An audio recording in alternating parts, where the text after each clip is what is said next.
Are you looking for a way to heal your wounds, heal stuff like radiation burns, open wounds, wounds that have been infected, gangrene, a whole range of stuff? So if you are, then you are at the right place. My name is Haroon Rapani, and I'm going to share with you how ozone therapy is one of the most effective tools to deal with some of the most difficult situations regarding wounds. So a lot of people might think, well, ozone, oh my God, why would you use ozone? Because isn't that what surrounds the earth? And isn't that dangerous? Well, sure, we have an ozone layer, but that's not what I'm referring to.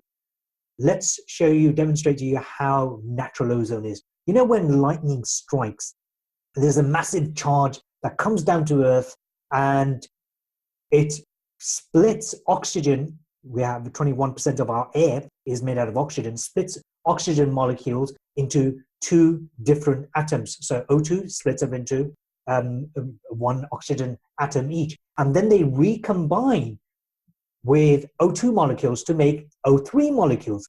Now, O3 molecules, also known as ozone, is very unstable. So it may last, particularly in a home environment like this, it will last maybe about 30 minutes. So this particular O3 molecule has got a negative charge. It's looking for a partner. So as soon as it finds another available oxygen molecule, it will combine and you end up with the O3 turn plus the O1, the single O1, combining to create two oxygen atoms, the ones that we're most familiar with.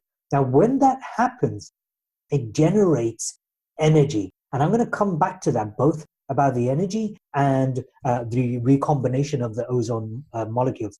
Now, according to the International Ozone Association, there are 7,000 MDs, particularly in Europe, who are using ozone therapy as part of their treatment. So it's actually quite used widely, actually. But in places like in America or UK, Australia, New Zealand, the FDA haven't given approval to be used in as a medical treatment, not like this anyway, because ozone cannot be patented. How do you patent ozone? How do you patent water, for example? So imagine a company decides what they're going to do is take ozone, they're going to research the life out of it and then prove with clinical studies that it works. Well, they've spent millions and millions of dollars to prove it works, eventually to get approval. But then somebody else comes along and says, I haven't done the research, I can just go ahead and create ozone on my own. So it can't be patented and nobody will try to patent it. It just doesn't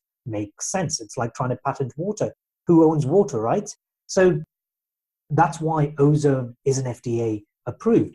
And yet there have been over 5.5 million clinical usages of ozone. 5.5 million. That's a heck of a lot of treatments. And some people say it's unsafe. Well, there is some kind of injury associated with it, and it's nothing to do with the ozone.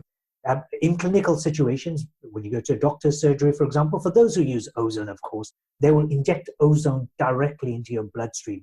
So the injuries are created by the needle stick injuries. That's when you can't find the veins. I can't find my veins here. I have to tense my muscles a few times. But if you can't find the vein, sometimes, you know, when the nurse or the doctor pops the needle into the wrong area, that's called a needle stick injury. So when that happens, yes, it's a fraction of 1%, a very small fraction of 1% of injuries occur as a result of that, but it's not directly to do with ozone. So what kind of situations can you use ozone with? So one of the areas I want to focus on for this moment is diabetes. Now, when patients have diabetes, when people have diabetes, the diabetics, in other words, when it gets severe, they start developing gangrene. They start developing gangrene, which effectively is an infection because the blood can't go through the capillaries. It's completely cut off.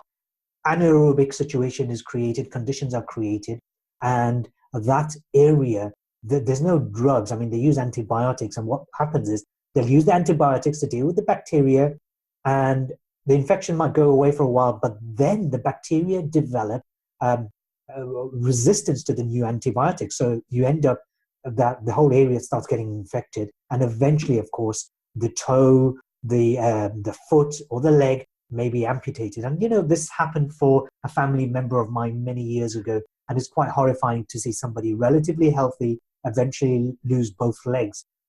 It's not nice at all. And yet, this can be dealt with. So what happens with ozone is this, that when you put ozone, we talked about ozone being created in nature. When you use an ozone generator like this, so this is something I've just gotten hold of, absolutely amazing. So this device here, it's an ozone generator. When you use something like this, particularly through rectal insufflation, because actually it's very, very safe, and you can do it in the safety of your own home as many times as you like, but we'll talk about that later. So when you absorb ozone, what happens is it will go to the region where there are pathogens, fungus, mold, bacteria, viruses. Ozone, by the way, decimates them. Bacteria, fungus, molds, viruses, it will decimate them. Pathogens, that's what they are, as well as toxins. Anything that's got a positive charge, it will absolutely destroy it. So on contact, of course, these things are destroyed, but then it releases oxygen. Because remember, the O3 molecules have to react, and the oxygen then gets absorbed by the hemoglobin of the red blood cell. So you end up with super oxygenated blood. And why is that important? Because stuff like fungus and bacteria and mold, cancer is a classic one, cannot survive in oxygenated or aerobic conditions. That's important. You see, in a normal healthy cell, the oxygen is there, which allows ATP to do its thing, which is basically about releasing energy. It's energy creation, right? Or energy release, I should say.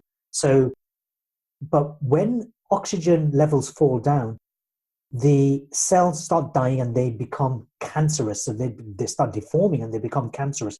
Cancerous cells love anaerobic conditions, and they learn how to process energy through anaerobic conditions. So, and this is why, by the way, cancer loves glucose. It loves sugar because it can then ferment it and use it for its own purpose. So when you blast ozone through the bloodstream, when it gets absorbed, then cancerous cells cannot survive. That is so important because this is also the same situation for all your open wound infections. They cannot survive under oxygenated conditions. So think about it this way. 50 to 100 years ago, there was so much more forestry and so much more phytoplankton in the ocean. But because of deforestation, which is like hundreds of thousands of acres being chopped every single day, and that's just the Amazon alone, and the pollution of the oceans, the key oxygen makers, the phytoplankton and the trees in the Amazon and Indonesia, places like that, they no longer generate the oxygen that we need. And so with a combination of our lifestyle, meaning the sedentary lifestyle, you know, people don't exercise as much as they used to. They sit at desks at offices all day. So they're not exercising. And then when they get home, they're sitting on their couch, watching TV and having, they call it a TV dinner, right? So we're not using our body effectively. The muscles aren't receiving the oxygen. The circulation isn't so good. The food that we eat, the crap that we eat, basically stops oxygen from going to all parts of your body. Given all that, is it a surprise that before they used to say 1 in 4 people will get cancer, then 1 in 3? Now they're saying, I don't know by when, but they're saying 1 in 2 people will get cancer. So ozone helps to oxygenate your blood. Ozone helps to deal with any condition that is degenerative. So in the next video, what I'd like to do is share with you bit by bit different applications of ozone. If you'd like to find out more about ozone therapy and how it can help you regarding wound healing or any other area, click on the link below and it will take you directly to the right page or the right video. Catch you later. Bye for now.